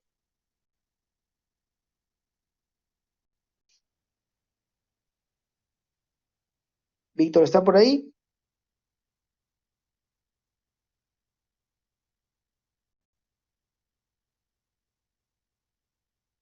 ¿Aló? No está, ¿no? Sé que no, doctor, tiene problemas en su conexión porque no, creo que no lo escucha. Uy, ay, ay, ese truco más viejo. A ver, que mande mensaje. Dile a Víctor que ya lo tengo en la mira. A ver, Jesse, dime, ¿cuánto sería la distancia o una apertura bucal promedio, Jesse? ¿Jesse también está con problemas de conexión?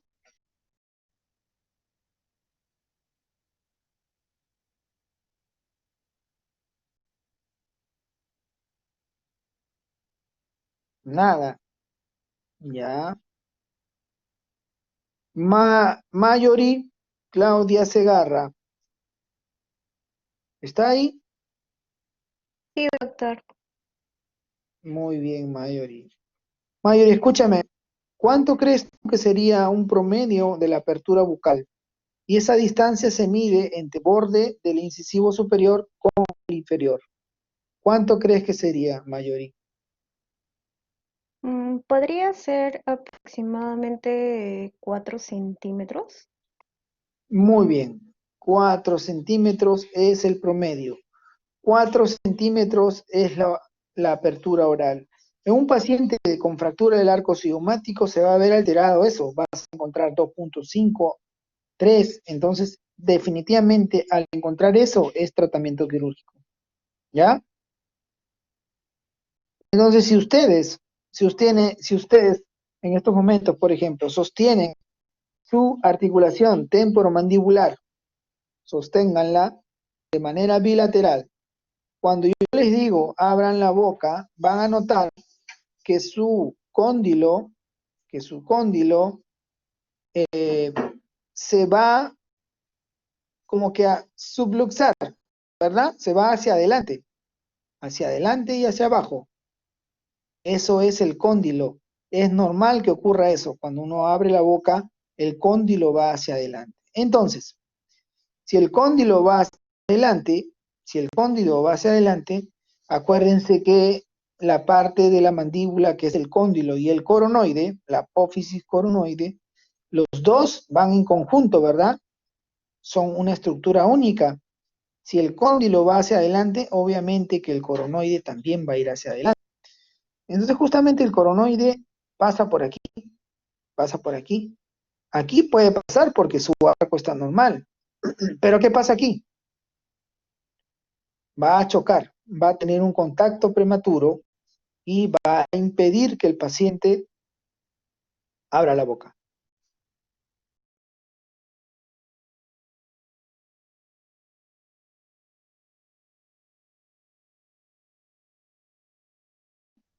¿Ya? ¿Quedó claro eso? ¿Quedó claro que el paciente no va a poder abrir la boca porque ese va a contactar el coronoides a ese nivel? Eso es indicativo de tratamiento quirúrgico. Hay dos técnicas por la cual yo voy a tratar este tipo de fracturas. Una es la técnica de Gillies, que es un abordaje a nivel temporal, más o menos fuerte.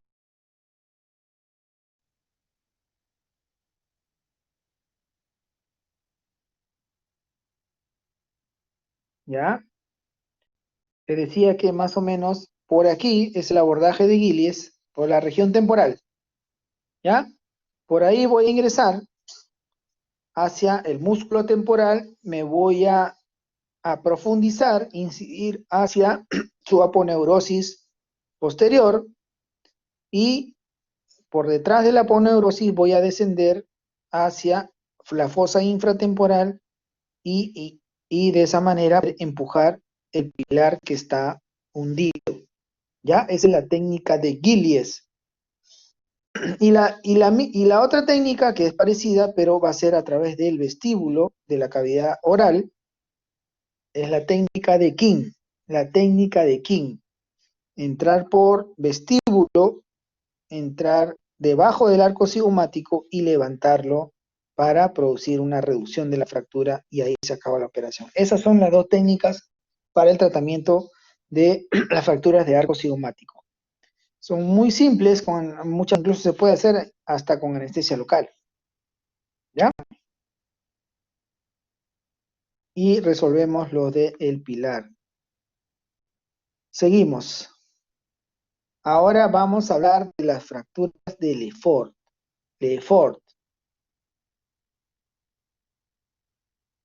Estas fracturas de Lefort es una clasificación que nos va a hablar de las fracturas del tercio medio.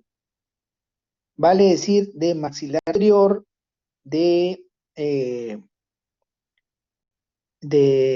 el malar, puede incluir arco cigomático y algunos pilares que vamos a ir desarrollándolos. Por ejemplo, la fractura del Lefort 1, llamada también de Guerin o transversal del maxilar. Tenemos la fractura Lefort 2 o piramidal y la fractura de Lefort 3, que es la disyunción craneofacial. Fracturas bilaterales de tercio medio. Vamos a ir desarrollándolas una por una. Lefort 1, miren aquí, es un trazo sobre la arcada dentaria superior, en forma horizontal.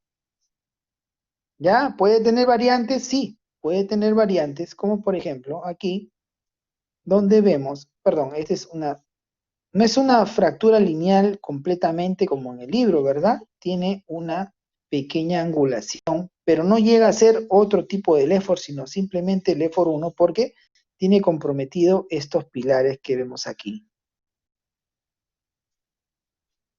A ver, César Antonio Zárate. Antonio, Sí, doctor. este pilar, ¿cuál es?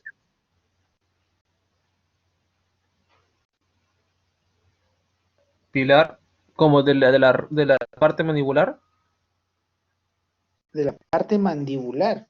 Estamos hablando de las No, fracturas maxilar, de diga, Lifford, maxilar. ya Es un maxilar. claro. Es un Lifford 1. Sí. Ya, estoy señalando ahí. ¿Qué pilar es ese? ¿No has escuchado la primera parte que hablamos de los pilares?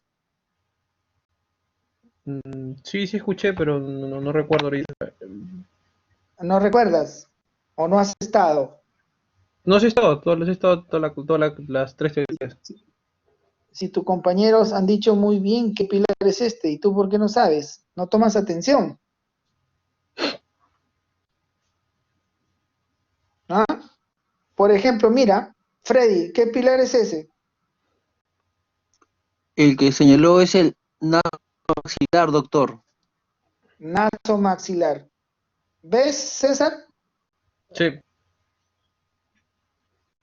¿Ves cómo tu compañero sí sabe? A ver, César, otra oportunidad. ¿Qué pilar es? Que también está comprometido en la reforma. sería maxilar cigomático. No estoy seguro. No estás seguro porque no estás atento. ¿Ya? A ver, Jimmy, ¿qué pilar es Sí, ese? doctor. Es el máximo malar, doctor. Maxilomalar. ¿Ves la diferencia entre una persona que toma atención y otra que no? César. Sí, sí, doctor. Ya, bueno, ahí está la diferencia, pues. Ahí está la diferencia, cuando toman atención y cuando no. Ni modo. Ahí están los pilares entonces. Ahí están los pilares que he corregido, el nasomaxilar y el maxilomalar bilateral. Se hace un bloqueo intermaxilar, como les decía, con férulas de relajación intermedia. Puedo poner una férula de relajación para no alterar la articulación temporomandibular. ¿Ya? Lefford 2. ¿Qué dijimos que era la Lefford 2? Piramidal, ¿verdad? Piramidal. Ya llegó Víctor Antoní Ojeda, o todavía no se aparece.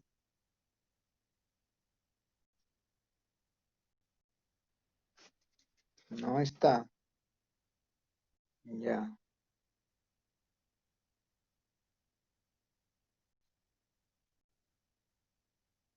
Daniela Vinelli.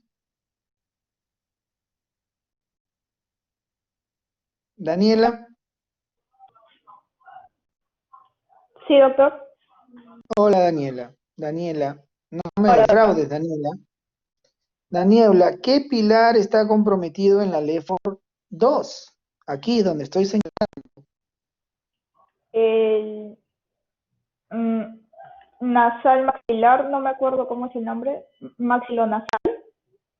A ver, miren. ¿Qué hueso está acá? Frontal. Frontal.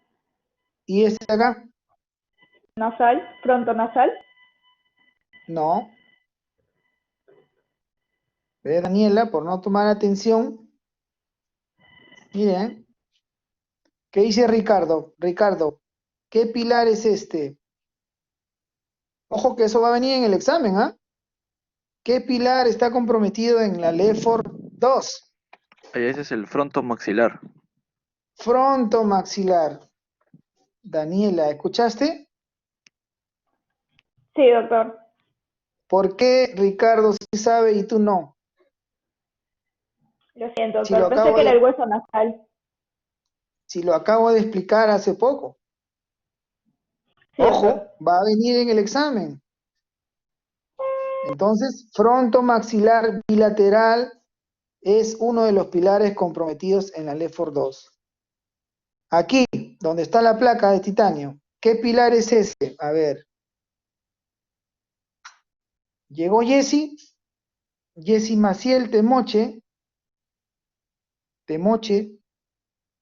es el apellido de un doctor de acá del Hospital de Policía. Jessy Maciel Temoche, nada, ¿no? Ausente. Víctor también está ausente. Ya. Andrea, a ver, vamos a ver, Andrea. ¿Cuál de las Andreas? Ya, Andrea Vignale. Andrea, ¿qué Sí, pilar es este? ese ¿Qué sería pilar es? el naso maxilar. El naso maxilar. Ya, el de aquí abajo es el naso maxilar. Pero este de aquí, donde está la placa, aquí, te ayudo, es un pilar horizontal. Sí, doctor, ese sería el reborde orbitario inferior. Muy bien. El reborde orbitario inferior bilateral también está comprometida en la fractura del EFOR 2. Y el último pilar que está comprometido, a ver, tu tocaya, Andrea Milagros, este de aquí, El maxilomalar. maxilomalar, Andrea, con miedo lo dice. Andrea, entonces mira, ¿ves? Yo voy a preguntar qué pilares están comprometidos en un LEFOR 2 y ustedes tienen que decirme maxilo o frontomaxilar bilateral, reborde orbitario inferior bilateral y el maxilomalar bilateral, ¿verdad? Sí, doctor. Exacto, muy bien. Y esos son justamente los pilares que voy a corregir en este tipo de fracturas. ¿Ya? Vamos al EFOR 3. Miren el EFOR 3. El EFOR 3. Carmen, Elizabeth, Sí, doctor. ¿qué pilar es este? Fácil, mira, para ti. Es un pilar horizontal.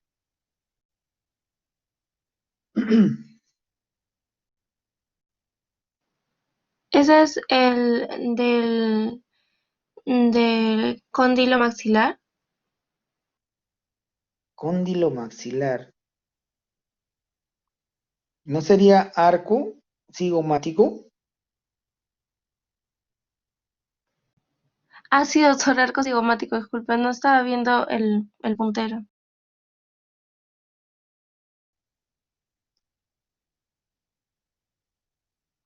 ¿Ya? Arco cigomático. Carmen, por favor, tienes que estar atenta.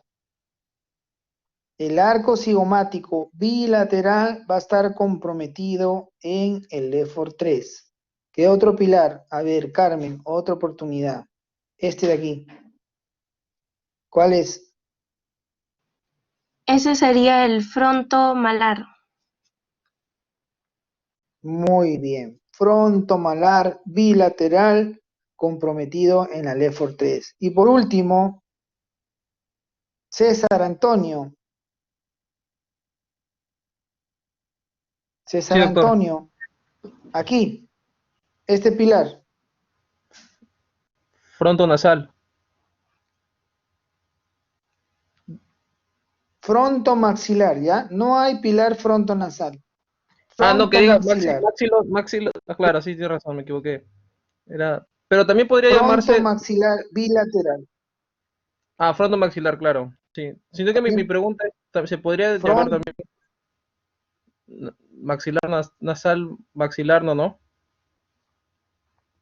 no. El nasal no, porque el hueso propio de la nariz es este. Lo que tenemos es el otro pilar que es más abajo, que es aquí, es el nasomaxilar. Nasomaxilar, ese es el pilar de aquí. ¿Ya? Entonces Sí, el está bien. frontomaxilar, ojo, en la LEFOR 3, frontomaxilar bilateral, frontomalar bilateral y arco cigomático bilateral es lo que va a ser comprometido en la LEFOR 3, que es la disyunción craneofacial. Disyunción craneofacial. ¿Ya? Y esos son los que vamos a corregir en la cirugía. Bueno, fracturas mandibulares, simplemente aprenderse los huesos del maxilar inferior, saber que la fractura que se da a nivel del tercio medio o en la misma línea media de la mandíbula es la fractura sinficiaria. De la línea media hasta más o menos el agujero mentoniano, por donde sale el nervio, estamos hablando de una fractura parasinficiaria, puede ser derecha e izquierda. A partir del agujero hasta el ángulo mandibular, estamos hablando de una fractura del cuerpo mandibular o del pilar horizontal, que es el cuerpo mandibular. Ya, si tenemos una fractura en el pilar vertical de la mandíbula, es la rama ascendente de la mandíbula. Y pueden haber fracturas a nivel del cóndilo, que también hay muchas clasificaciones, pueden ser subcondilias, puede ser en la cabeza del cóndilo, etc. Y también fracturas de la apófisis coronoides. ¿Ya? Esas son las fracturas del maxilar inferior. ¿Cuál es lo importante en lo que se refiere a maxilar inferior? Llevar a una correcta mordida. Si yo logro alcanzar una buena oclusión, como hablábamos en la clase de alteración de los maxilares, un buen overbite, reduciendo lo máximo posible para llevar a una buena oclusión, eso manda, ¿ya? Una vez que obtengo una buena oclusión, encajo bien la mordida, yo puedo poner mis placas y tornillos de titanio, así la fractura no me quede completamente afrontada o alineada. Muchas veces los músculos o los tejidos que están interpuestos en la fractura hacen de que no pueda lograr una correcta alineación de la fractura. Esto ocurre, lo que manda siempre es la mordida. Si la mordida está bien, ahí queda. Ahí ponemos la placa y ponemos los tornillos. Pero en la medida de lo posible siempre hay que tratar de que la fractura quede alineada, ¿verdad? Y usar nuestras placas de carga sostenida o carga compartida, que en la mandíbula es la que más fuerza tienen los músculos masticatorios. La clínica, como verán ahí, vienen así. Este es por PAF, miren, una fractura con minuta. ¿Ya? Este señor, miren cuántas fracturas tiene. Este señor fue agarrado por una turba y le produjeron más de 30 y tantas fracturas. Miren, casi todos los pilares comprometidos. Aquí está después de operado. ¿Ya? El diagnóstico puede ser valoración clínica. Mediante radiografías yo puedo diagnosticar el 80-90% de fracturas. ¿Qué placas voy a pedir si es que no tuviera una tomografía? Entonces, número 1, el gol estándar para fracturas es tomografía con ventana ósea y con reconstrucción. Eso generalmente lo voy a tener en hospitales grandes, ¿verdad? De tercer nivel. Pero ¿qué pasa si no tengo y tengo solamente rayos X? Tengo que saber qué cosa voy a pedir para diagnosticar la fractura. Si veo que está comprometido el arco cigomático, si está deprimida esa zona, le pido una radiografía de Hertz. La radiografía de Hertz me va a asimilar a una axial de tomografía. Y aquí veo los arcos, veo el arco cigomático. ¿Qué pasa si quiero ver el cóndilo? Una frontal no me va a ayudar mucho. Tengo que pedir frontal, pero frontal con incidencia tone. ¿Ya? Que es esta de aquí. Miren, se ve una frontal un poco alargada y acá se ve el cóndilo, el que está normal, y este es el que está roto. Se ve aquí clarito el que está roto. Y si tengo una fractura a nivel de la mandíbula o quiero descartar una fractura a nivel de la mandíbula, pido la panorámica, que miren aquí clarito cómo se ve, la fractura del ángulo y aquí del cuerpo mandibular, ¿verdad?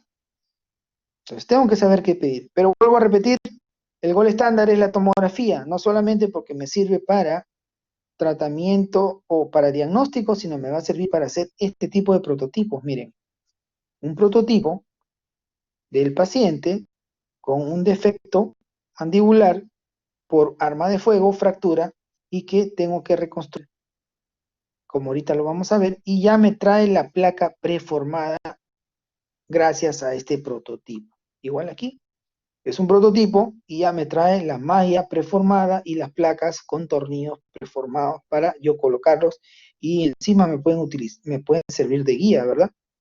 Para saber hasta dónde debo reducir. El tratamiento temprano, en una sola fase. No tengo que ser muy conservador en las fracturas porque tiende a ayudarme cuando tengo una exposición amplia de todos los fragmentos de la fractura. Las reducciones tienen que ser anatómicas, precisas, dice ahí. ¿Ya? Que tengo que, miren lo que dice aquí, reconstruir, ¿qué cosa?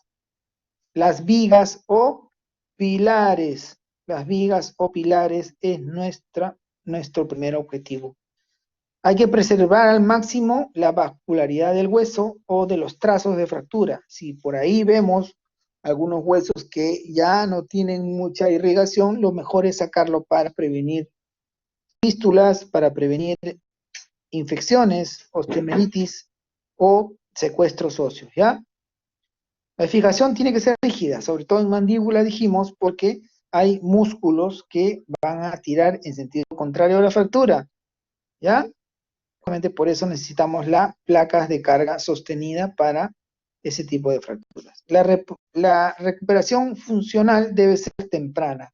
Eso quiere decir que más o menos, cuando ya cumplen 6 semanas de fijación, hay que sacarle las ligas para hacer rápidamente una recuperación. Ok, Andrea, anda.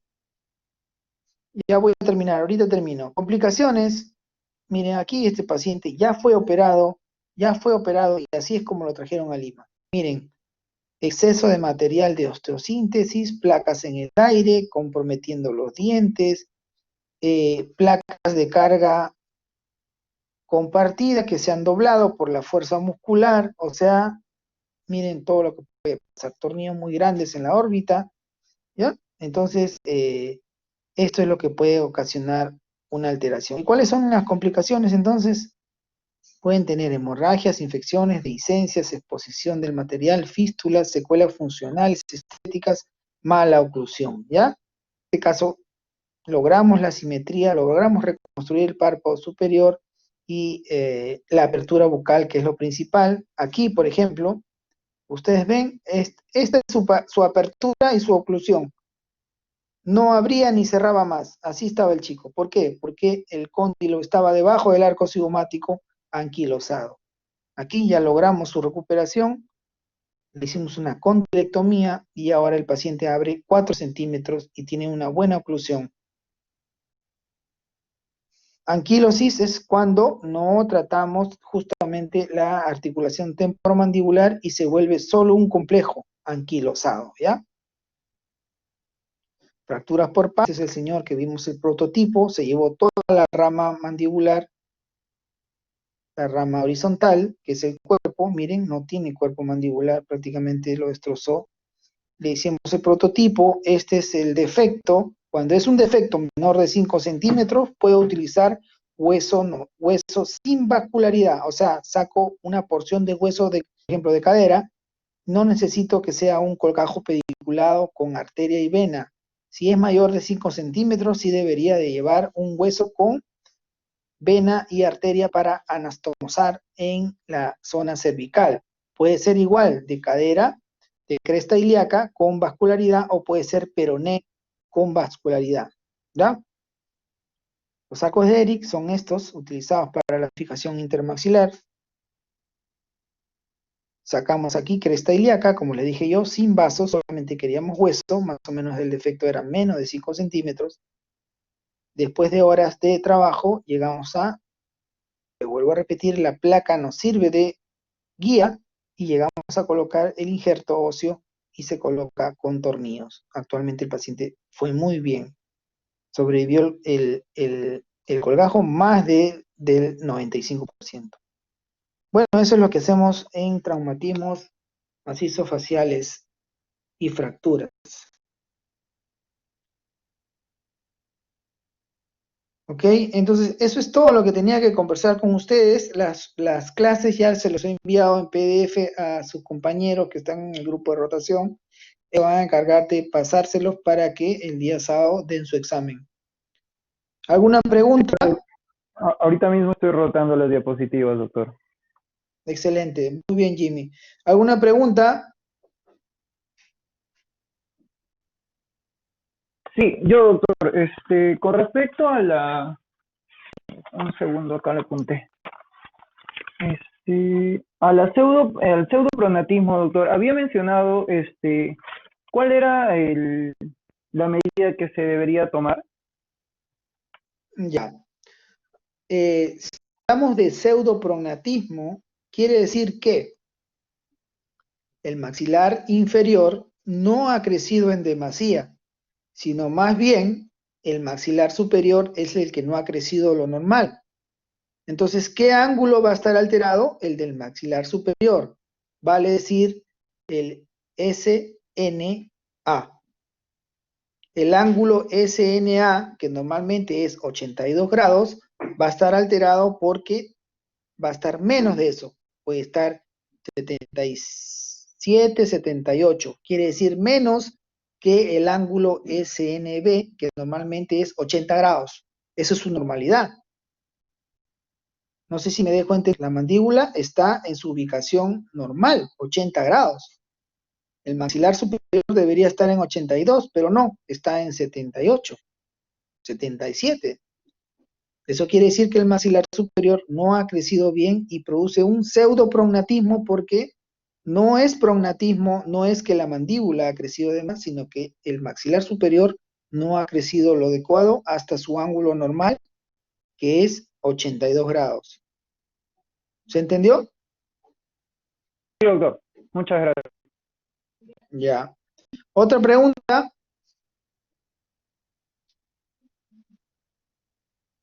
Nada, ¿no? Entonces, chicos, los dejo, detenemos la grabación.